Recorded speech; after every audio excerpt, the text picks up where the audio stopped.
ザカリアよ、恐れる必要はありません。あなたの祈りが聞かれました。あなたの妻エリザベツは男の子を産みます。その子をヨハネと名付けなさい。彼はエリアの霊と力を持って見舞いに先立ち、整えられた民を主に備えるでしょう。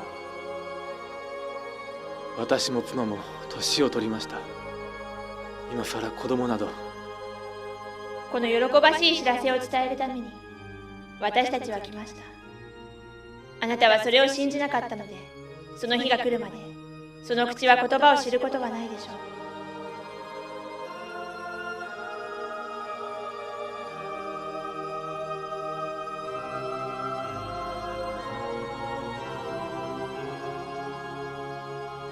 マリアよ、主はあなたと共におられます。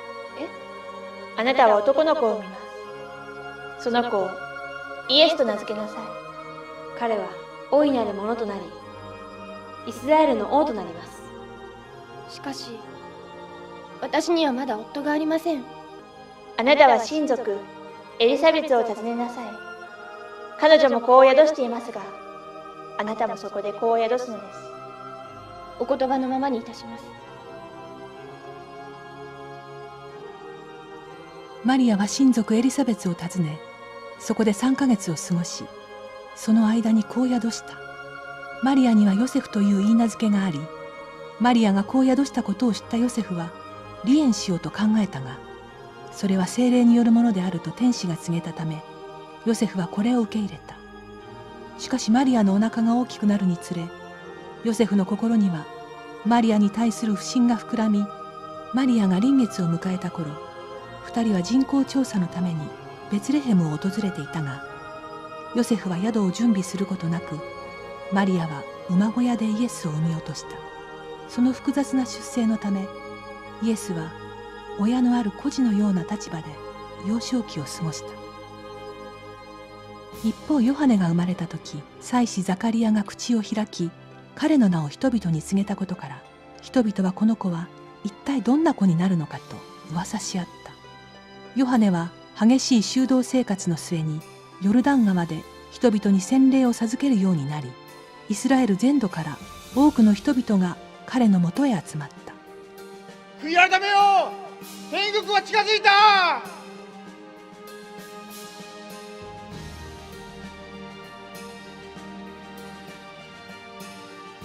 彼がバプテスマのヨハネか。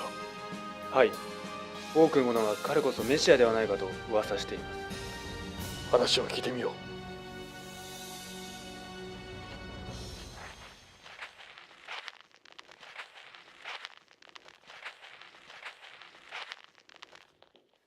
バプテスマのヨハネ、あなたの噂はエルサレムに届いている。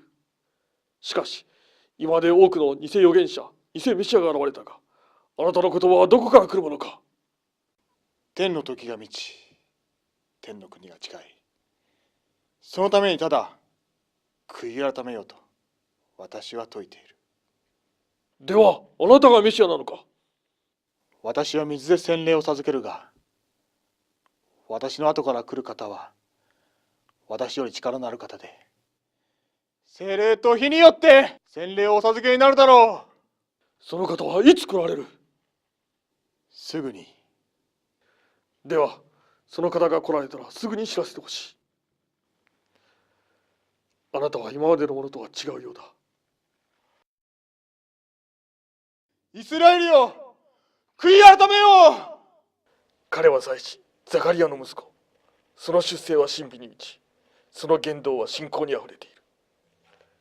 イスラエルの歴史上、彼ほど力のある預言者はなかったかもしれん。彼から目を離すな。わかりました。私には私の後から来る方の靴を脱がして差し上げる値打ちもない。一方イエスは12歳の時、エルサレムを巡礼した際、自らの使命を悟り、30歳を迎えた時、その交渉外を出発した。な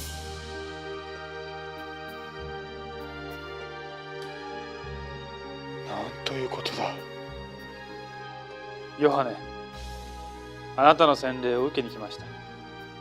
どうして私があなたに洗礼を授けることができますか。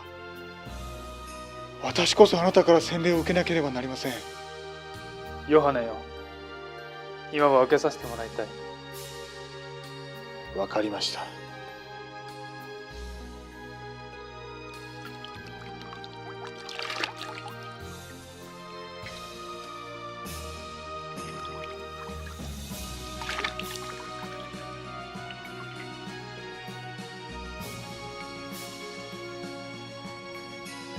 ヨハネよ、この方こそ神様の愛する一人子、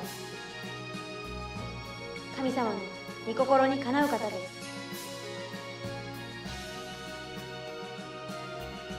見よ、世の罪を取り除く神の子羊よ。この方こそイスラエルが待ち望んだ神の子である。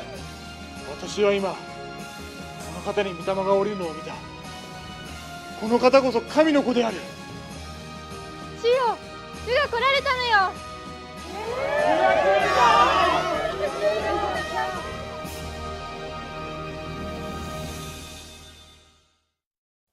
ようやくこの時が来た。4000年かけて準備されたユダヤ教。その希代に立った洗礼ヨハネ。彼がイエス様と一つになるならば、イスラエルは神の王国として立ち、その摂理は一挙に全世界へと展開される。すべての善と悪が交差し、あなたの世界は滅びていく。ならば、その洗礼ヨハネがイエスに反逆すればどうなる？あの男が一言、イエスはメシアではないと言えば、その4000年の基盤はすぐに崩れてしまう。そんなことがあるものか。すでに彼には絶大な信頼がある。彼もまたイスラエル解放を願う熱い信仰を持っている。あなたの誘惑には負けない。そうかな。私が徹底的に奴を追い込んでやる。4000年堕落人間を主観してきた私の声に打ち勝てるはずがない。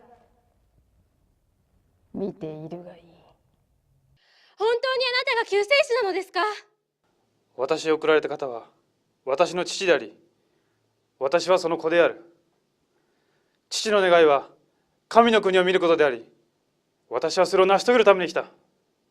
あなたを本当に信じてよいのか？私を信じるべきかどうかは洗礼ヨハネに聞くがよい。彼こそエリアである。ヨハネは悔い改めについて語りましたが、あなたは神の国について語られます。あなたの言葉は彼に勝っています。あなたこそ神の子です。主よ、御言葉をください。イエス様、御言葉をください。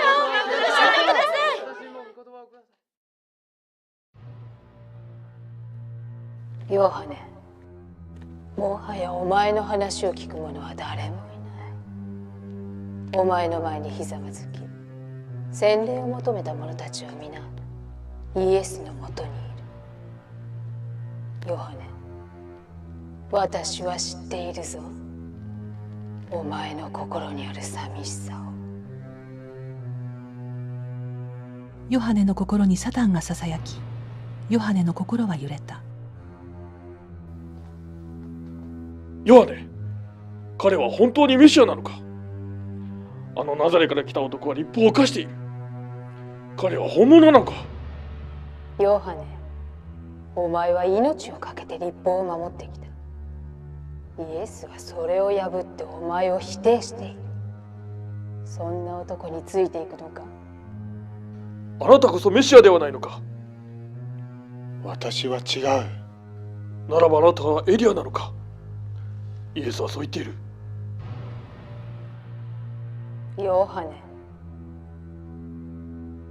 お前の一言でイスラエルの運命が決まる。今お前はあの男を本当に神の子だと思えるのか？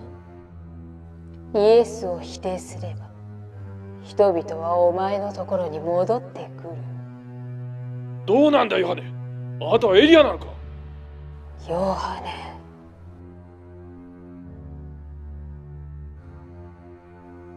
私は違う。これではっきりした。イエスは偽物だ。彼は必ず栄え、私は衰える。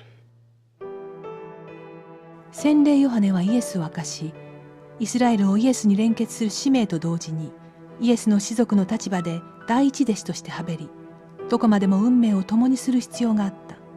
しかし神様の摂理に無知であった洗礼ヨハネは、愛の減少感から次第に人間的な目でイエスを見るようになり、イエスの天的な価値を見失い、イエスとは道を違えるようになった。やがてヨハネはヘロデ王を侮辱した罪で牢獄へ投獄された。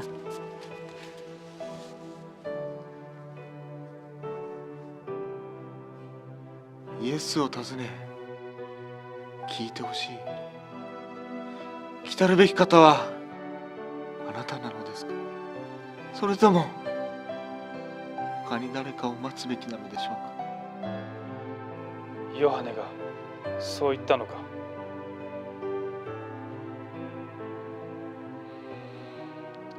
私につまずかないものは幸いである。あなた方によく言っておく。女の産んだ者の中でバプテスマのヨハネより大きな者はいない。しかし天国で最も小さなものも彼よりは大きい。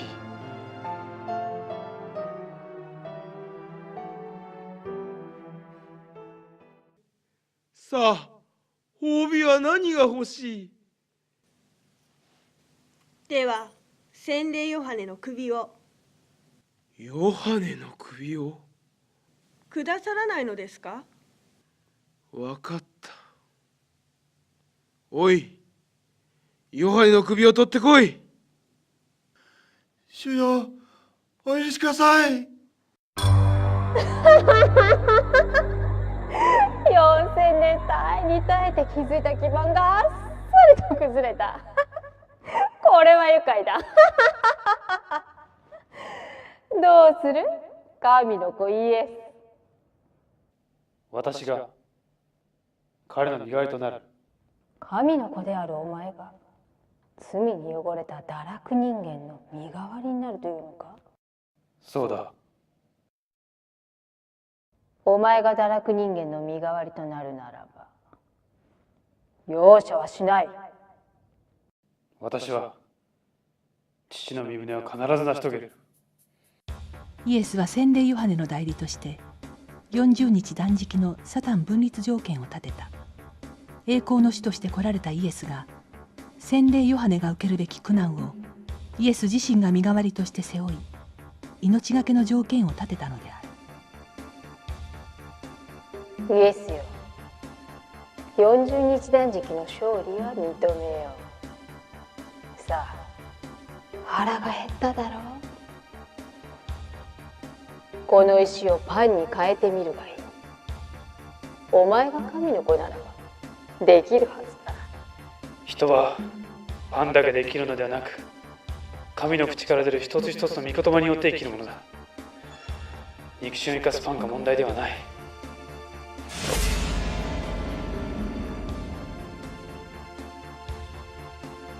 お前が神の子ならばこの宮から飛び降りてみるがいい。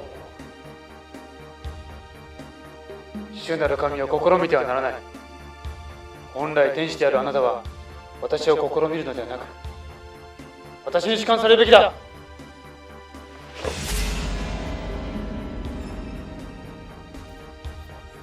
イエスよ、お前がひれ伏して私を拝むならこの世界をお前にあげる。神に従うのではなく私に従え。サタンよ、退け。主なる神を拝しただ神の目に仕えよ。イエスよ、アダムを奪って以来この世界は私のものだ。今はお前から離れる。どんなことをしてもお前の道を閉ざしてやる。三大試練と40日断食の勝利の後、イエスはガリラヤの漁村へ逃れ、ペテロ、ヤコブ、ヨハネをはじめとする12弟子を伝道したが、彼らは皆無学で貧しい者たちであった。さらにイエスは各地を巡り、奇跡の技をもって人々に自らを証しした。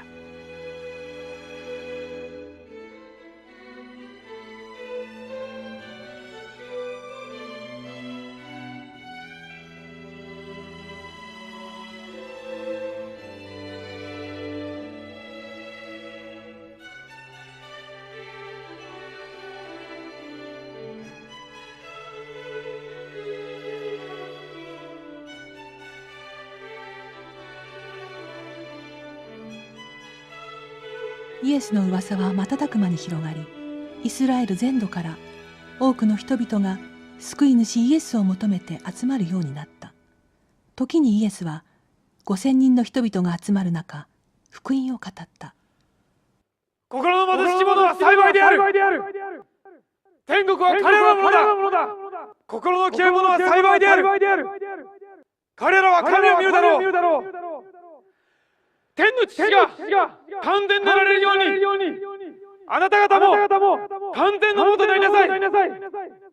あなた方はまず神の国と神の義を求めるのだ。惨状の水訓を語るイエスの姿を人々は驚きをもって見つめた。彼の語る言葉と奇跡の技により、従う者はおびただしい数となった。またイエスか。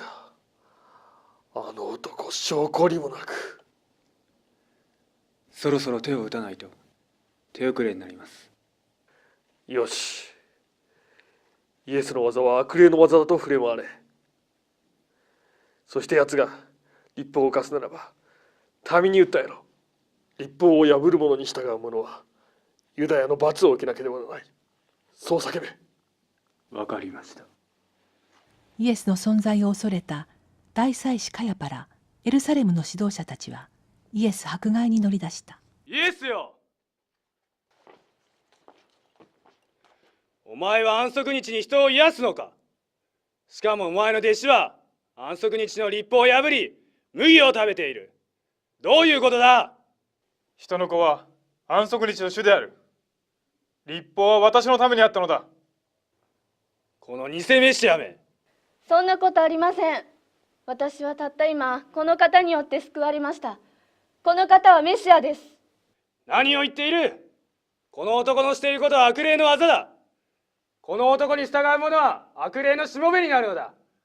律法を破る者は裁かれなければならない。お前たちも裁かれたいのか。さあ早く家に帰れ。帰れ。イエスよ、必ずお前を捕らえ裁いてやる。覚悟しておけ。イエス様、行きましょう。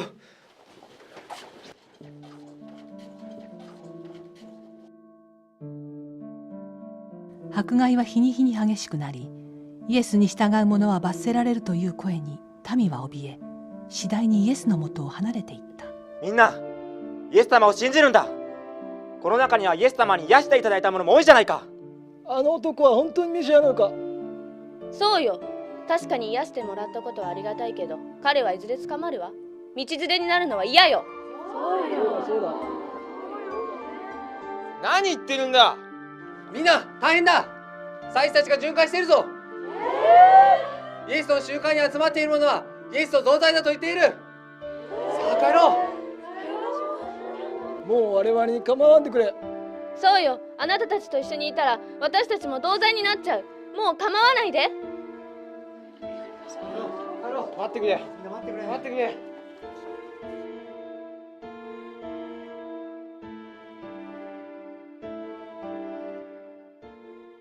イエスよ、お前のしていることはユダヤの秩序を乱している。このままではお前を裁かねばならん。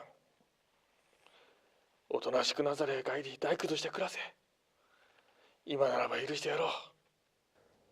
あなた方は神を知らないが、私は知り、その御言葉を守っている。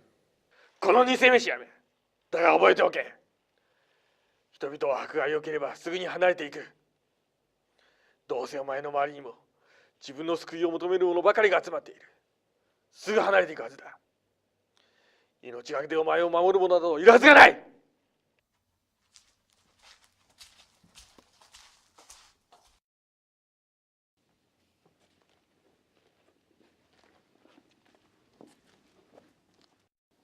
あなたが心配です。あなたの命を狙う者たちは増え、あなたに従う者たちはあまりにも幼すぎる。彼らはあなたを守ることができるでしょうか。人類の救世主として来られたあなたを守るべき使命を果たすことができるでしょうか。私は彼らを愛し、彼らは私に従ってきた。今私には彼らしかいない。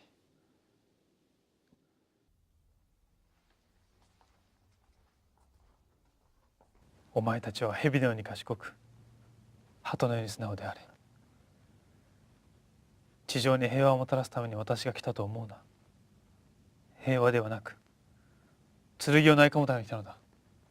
生きようとする者は死に、死なんとする者は生きる。お前たちは私についてくるか。はい、もちろんです。私は間もなくエルサレムへ行く。エルサレムへ？しかしエルサレムは迫害が厳しいのでは。ああ、その通りだ。お前たちはついてくるか。はい。はい、私も行きます。私も行きます。何があってもついてくるか。はい。お前たちを信じよ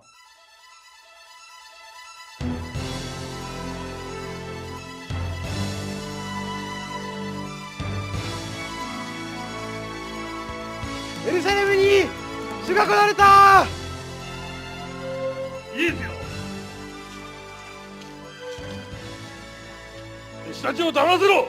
もし彼らが黙れば石が叫ぶだろう。イエスよ、何の権威でこのようなことをする。ああ、エルサレム、エルサレムよ。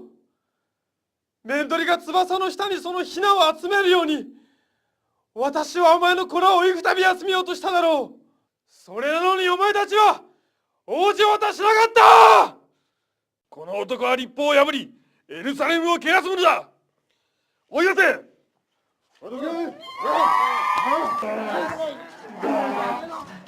イエス様、早く逃げましょう。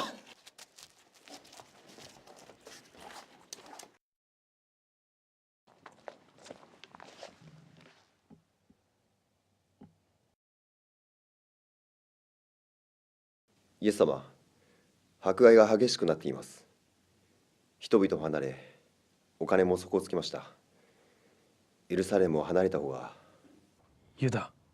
イエス様、あなたの足を洗わせてください。好きにしなさい。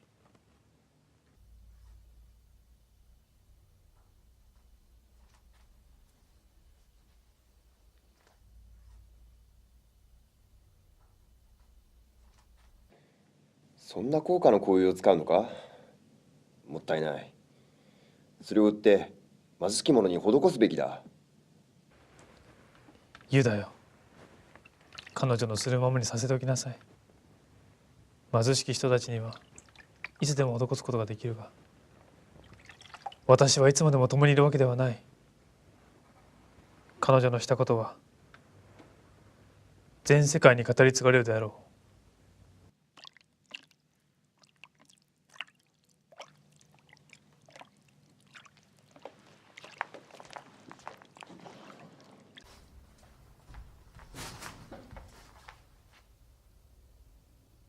ユダ、お前はあの女のことを愛しているんだろう。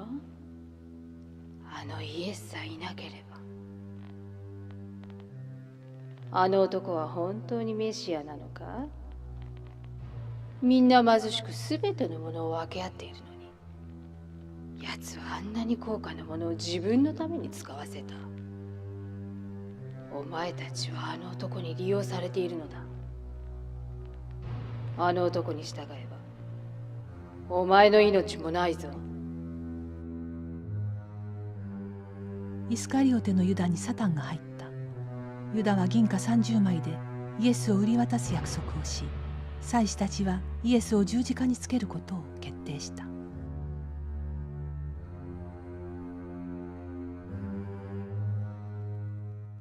これは私の体であり、この杯は私の血である。さあ食べなさい。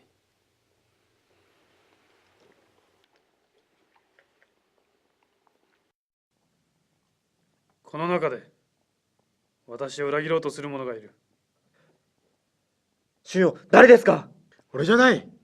誰だ？俺でもない。誰なんだ？白状しろ。誰だ？白状しろ。静かにしなさい。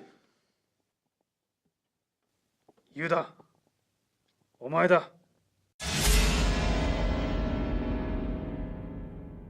しようとしていることを今すぐするがいい。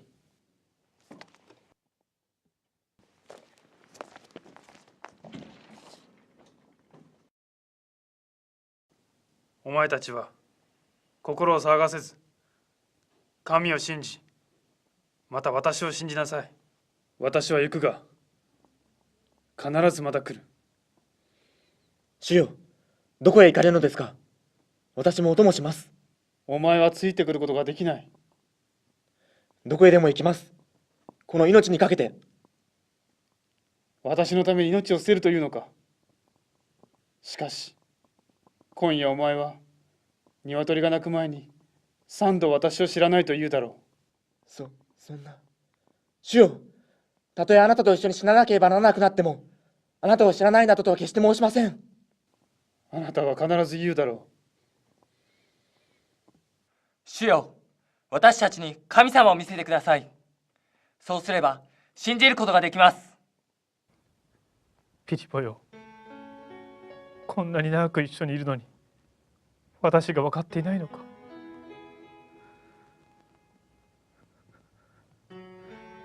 私を見た者は神様を見たのだ。神様が私の中にあり、私が神様の中にあるのだ。ペテロ、ヤコブ、ヨハネ、さあ時が来た。出かけよう。イエスは三弟子を連れてゲッセマネの園に向かった。私は悲しみのあまり死ぬほどだ。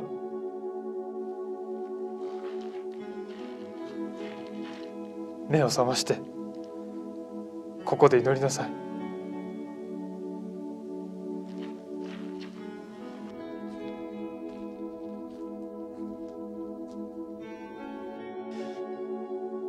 我が父よ、もしできることならばこの杯を私から過ぎ去らせてください。どうかこの息子に生きて身胸を離させてください。イエスよ、お前を迎えるために準備されたイスラエルはお前を歓迎しなかった。お前が愛した十二弟子はお前を守るどころかユダの裏切りであっさりと崩れた。神が立てたイスラエルも全人類ももはや私の手の中にある。しかし私が望むものは堕落人間の命ではない。イエス、お前の命だ。この愚かな民と全人類を救いたければ、お前がその命を私の前に差し出せ。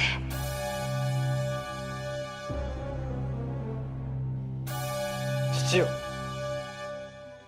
私の思いのままにではなく、あなたの御心のままにしてください。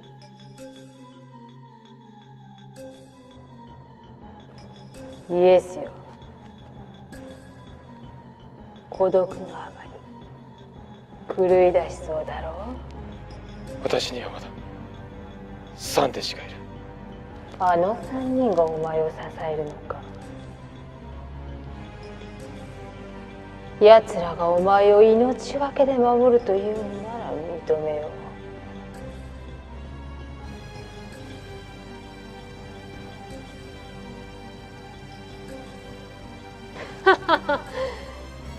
残念だったなイエス。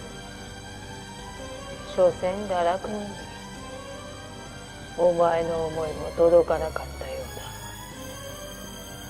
うだ。起きるがいい。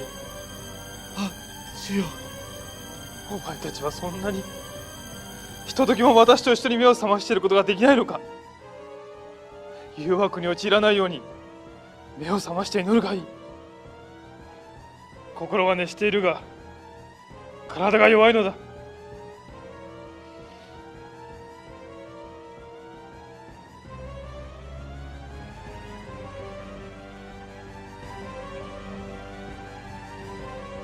イエスは3度血の汗が出るほどに祈ったが、弟子たちは眠りに負けた。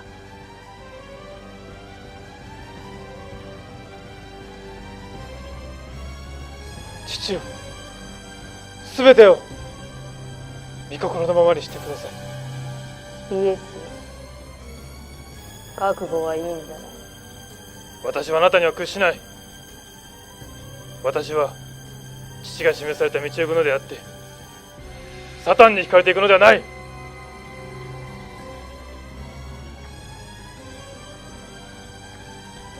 神がお前を差し出すことは分かっていた。どうせ私がお前の命を奪うとき、その十字架を感受した条件で復活させようというんだろう。そうはさせない。お前が十字架で神を恨み、民を恨み、人類を恨みたくなるほど苦痛を与えてやる。復活は絶対にさせない。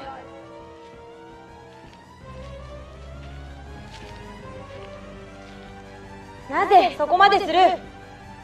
私がこの世界の神である王だからだ。まだ眠っているのか。見よ、時が迫った。裏切り者が近づいている。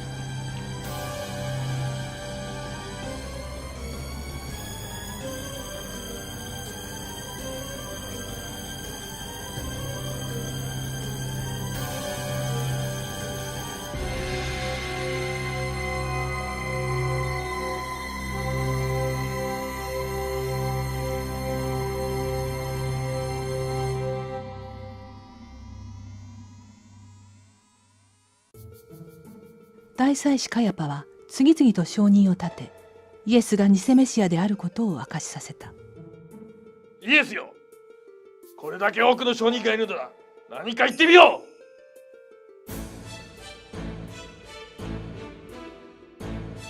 う。なんとか言え。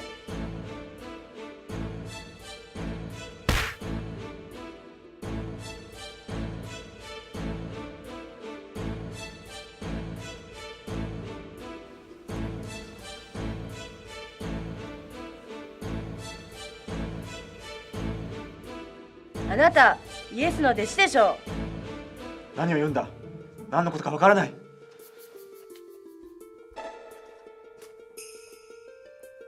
なぜお前は何も言わん。彼らが申し立てていることについて何か言ってみよう。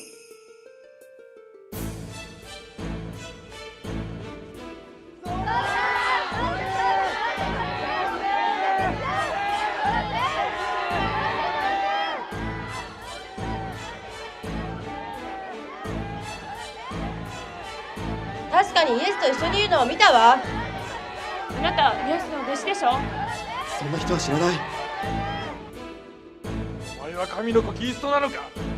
生ける神に誓って答えよう。あなたの言う通りである。この男は神を汚した。どうしてこれ以上証人がいるものか。この男の罪は死に当たれ。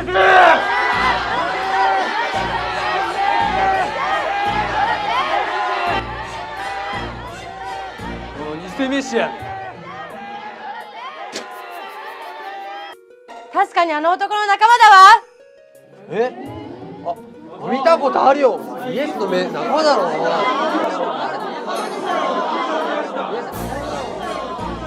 その人のことは何も知らない。本当だ。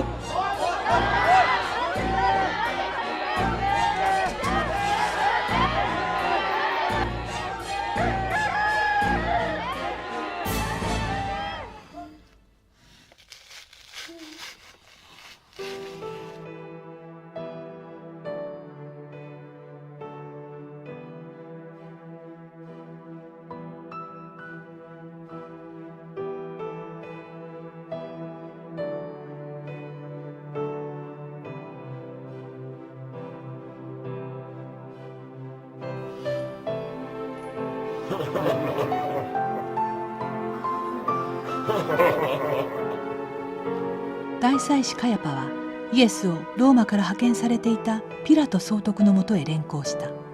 ローマ支配下のイスラエルでは刑の執行はローマの法によって裁かれていたためである。大祭司らは叫んでイエスの罪を訴えたが、イエスはここでも口を開かなかった。話は分かった。それでお前ユダヤの王なのか？その通りである。この男は神を冒涜している。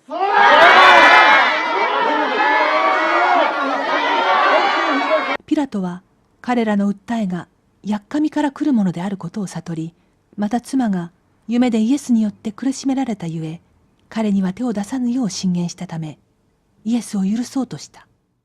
それでは杉越の祭りの慣例に従い、一人の囚人を許すことにする。このユダヤの王イエスか、人殺しバラバか、お前たちはどちらを望むのか？バラバを。で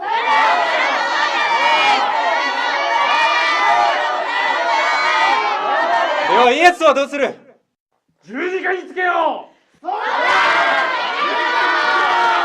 の男が一体何の罪を犯したというのか？この男の血について私には責任がない。またお前たちは自分で始末するがよい。その血の責任は我々と我々の子孫の上にかかってもよい。十字架につけよう。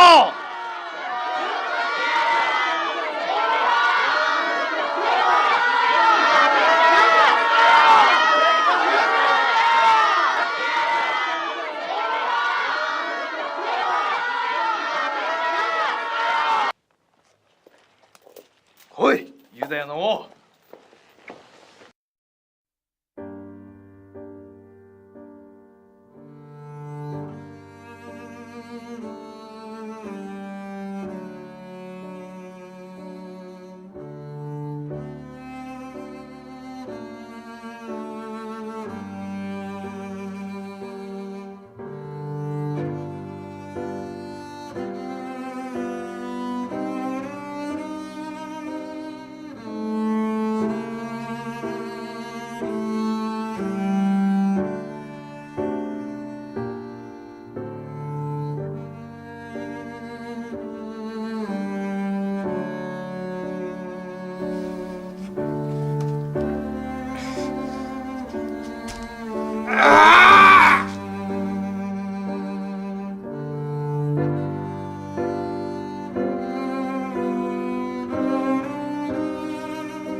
イエスよ、お前が救い主なら自分を救い、この俺も救ってみろ。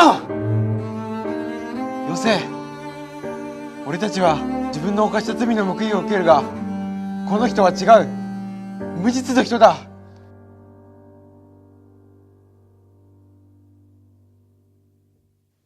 あなたは今日私と共にパラダイスへ行くだろう。神の子キリストよ、どうだこの眺めは。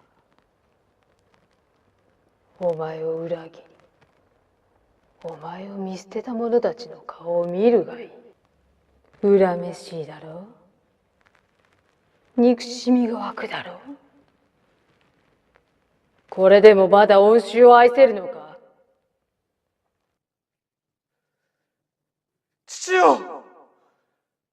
私を彼らの身代わりとしてお受けください。彼らの罪を許してください。彼らは何をしているのかわからないのです。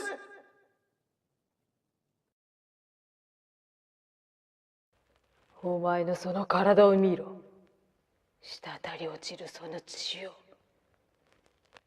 お前を裏切った者たちの証だ。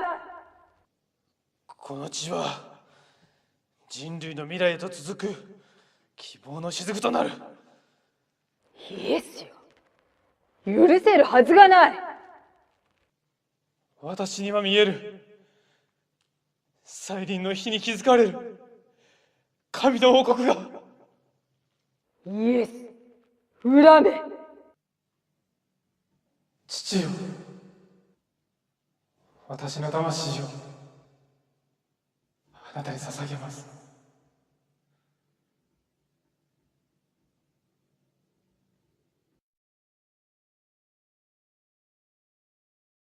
おのれ、イエスめ。うわ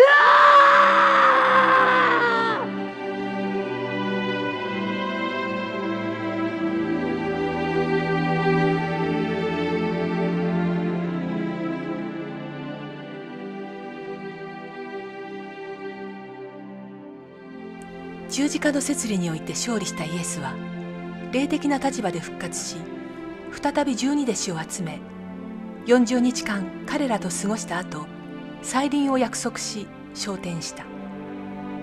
以来キリスト教徒はイエスの再臨を信じて全世界に霊的な神の王国を築き、今もなおその再臨を待ち焦がれている。しかし4000年準備されたユダヤ教がイエスを十字架につけたように、キリスト教が再臨主を迫害する可能性もあるが、再臨主は誠の愛と真理によって必ずその身旨を成し遂げるであろう。